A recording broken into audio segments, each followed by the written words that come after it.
Saint Athanase d'Alexandrie, plus 375. Fêté le 2 mai. Nul ne contribua davantage à la défaite de l'arianisme que saint Athanase d'Alexandrie. Il n'écrivit, ne souffrit, ne vécut que pour défendre la divinité du Christ. Petit de taille, prodigieusement intelligent, nourri de culture grecque, il n'était encore que diacre lorsqu'il accompagna l'évêque d'Alexandrie au concile de Nicée en 325.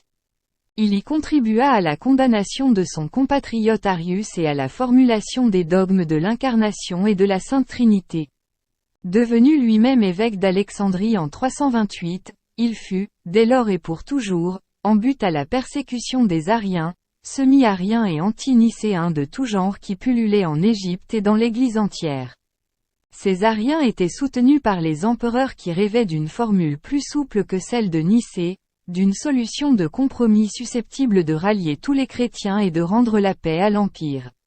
C'est ce qui explique que sur les 45 années de son épiscopat, saint Athanase en passa 17 en exil, 2 années à Trèves, 7 années à Rome, le reste dans les cavernes des déserts de l'Égypte. Il fut même accusé d'avoir assassiné l'évêque Arsène d'Ipsélé. Il ne dut la reconnaissance de son innocence qu'au fait qu'Arsène revint en plein jour et se montra vivant aux accusateurs de saint Athanase. Son œuvre théologique est considérable. Citation. Le Seigneur n'est pas venu seulement pour se montrer, mais pour soigner et enseigner ceux qui souffraient. Pour se montrer il lui suffisait d'apparaître et d'étonner ceux qui le verraient. Pour soigner et pour instruire, il lui fallait se mettre au service des hommes, sans excès qui dépasserait les besoins de l'humanité et rendrait inutile l'apparition de Dieu. Saint Athanase, de l'incarnation du Verbe.